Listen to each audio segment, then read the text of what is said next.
fluid mechanics, hydrostatics. We'll get into hydrodynamics the next video. And this is chapter 17 in the book. Well, first of all, what is a fluid? A fluid is a substance that flows. Now, a fluid doesn't necessarily have to be a liquid, though. It can be a liquid, such as obviously water, things, milk, things like that. It can be gases, because gas flows. It could also be more of a solid thing, like ice and glaciers. Not as common, but it's out there. But usually liquid and gas. Now, fluid mechanics, or the study of fluids, has to break down in two different categories. Hydrostatics is when fluids are stationary. Hydrodynamics is when they are, yes, you guessed it, in motion. Just another little word I know you've heard before. We don't get a lot into it at all, but aerodynamics is the science of how objects travel through the air.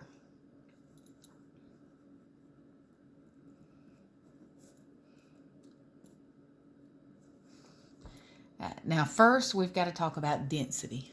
Density is, in other words, the common lingo for it is mass over volume. In other words, how much stuff is in a particular area. If there's a lot of stuff in a little particular area, the density is high. Fun fact, the most densest or the highest object is, I turn my page, I believe it is iridium. It is the most densest substance on Earth.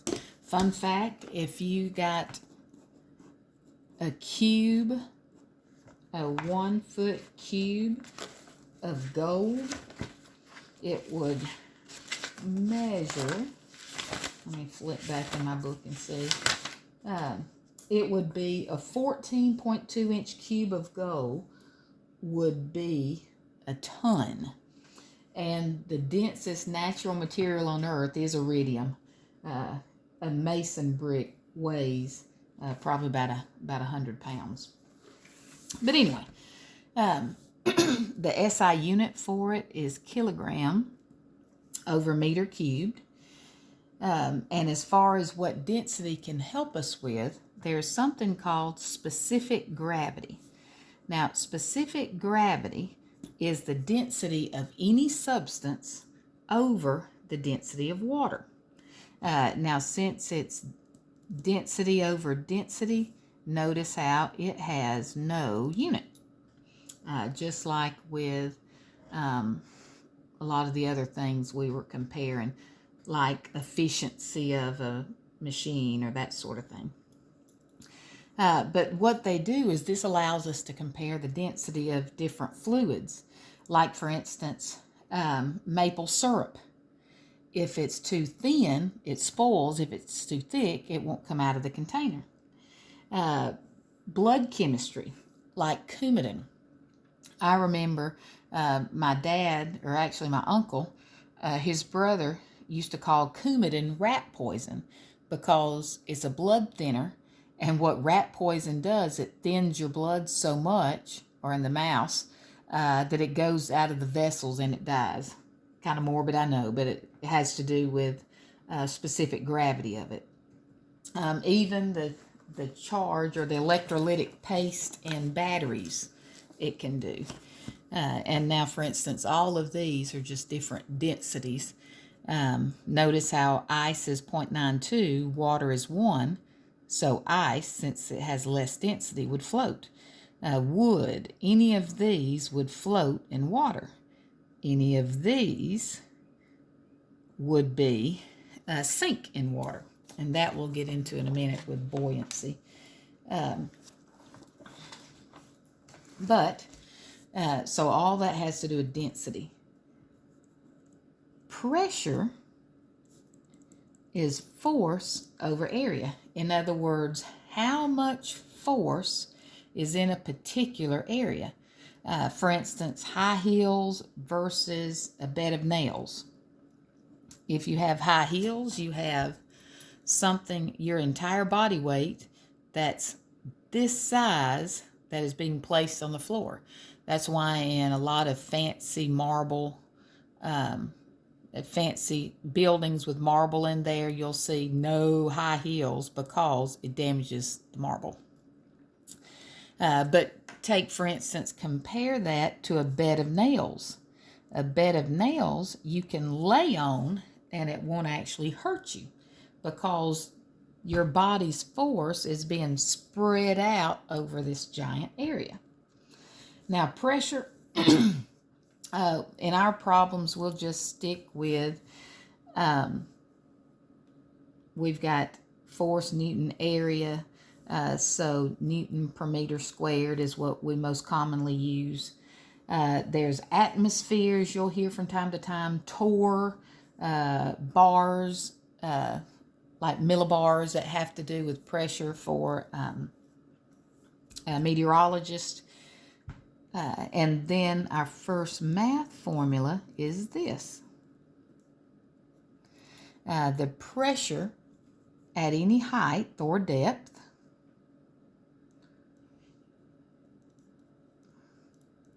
is equal to the surface pressure or the atmospheric pressure plus rho is the density of the substance, g gravity, h height or depth. So math pretty straightforward. We'll get to it later. And then they noticed that as long as the fluid wasn't moving, same pressure for same depth. In other words, let me show you this picture here. Believe it or not, all of these, and this is 388 in your book, all of these, since the fluid is steel, they all have the same pressure, even though there's different things going on. At any level, they have the same pressure. Now, Pascal's principle had to do with if you had a substance, let's say a container, he calls it a completely enclosed, incompressible fluid. In other words, the box is full or this place is full. If you apply a force to it, that it's going to distribute all through there, all throughout the fluid. So that is Pascal's principle. In other words, and I'll say it again, it's in the book, but it's if you apply an outside or external pressure to a completely enclosed, incompressible fluid, that it will distribute all throughout.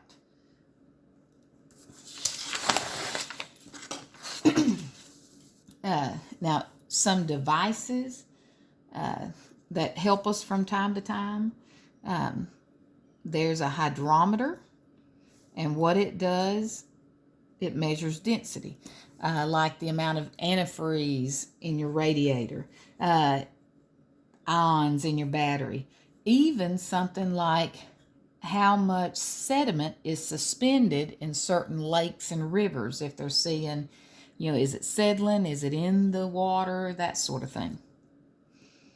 Manometer just measures pressure in general. Diesel mechanics use it. They attach it to the crankcase to see if fuel or exhaust vapors are increasing. If so, it could cause an explosion. Of course, a barometer measures atmospheric pressure. And then that leads us to a fun legend. And this will be the last thing for this first section. Archimedes' principle. Now, Archimedes was a scientist in his day, and supposedly, here's where the legend comes in. There's all different variations, but basically the king gave a certain amount of gold to a blacksmith. And he said, I want a crown of solid gold. And so the blacksmith made him one, gave it back to him, and all of a sudden the king started wondering, hey, how do I know if my crown is out of solid gold or not? Yeah, Ava, I know you could do much better than this, but just to give you something to look at while I tell you the story. So he had the crown, and all of a sudden the king was wondering, how can I figure it out? So one day, supposedly Archimedes was wanting to take a bath.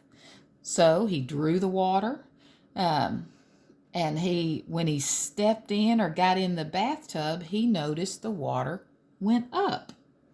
And so all of a sudden, the legend is he jumped up and he went through the town going, Eureka, Eureka, I found it, I found it. Now, and you might say, okay, what did he find out? Well, when his body weight went in the bathtub, the water level came up. So he was like, so if you take however much gold that he had given him for the crown, if you put that in water and compare it to the crown in water, it should rise the same amount. Now, I don't know. Some people say that it was out of gold plated and that heads flew. Others say it was solid gold. But where that leads us is a word that I've already used, I believe, buoyant force in Archimedes' effect. Now, buoyant force is just the upward force that a substance puts on an object. I know that's shorthand. In other words, if you have positive buoyant force, it's going to float. Negative buoyant force is not enough, so it's going to sink. Basically, what buoyant force does is it goes against or counters gravity. It has to do with also, if you think of if you've got a swimming pool, how you can float in it, because remember, force over area. So if you're floating, you don't have that much of your body in the water, so it makes it easier for the buoyant force to push up on it. But if you stand in the water, you've got a whole lot of your body in the water, and so you're not going to float unless you're in somewhere like the Dead Sea. So where that leaves us is, if buoyant force is the upward force that a substance puts on an object, Archimedes' principle said that the buoyant force of a substance will equal the amount of fluid it displaces. In other words, the weight as it goes down, that much weight will make the water level go up. It also has to do with how ships settle, in the ocean and that sort of thing. But we'll end there, and then we'll do the second half, which is hydrodynamics. Hope this was of essence to you. Remember, it is elementary physics, but I'll be glad to answer any responses or anything you need. Hope you have a great day.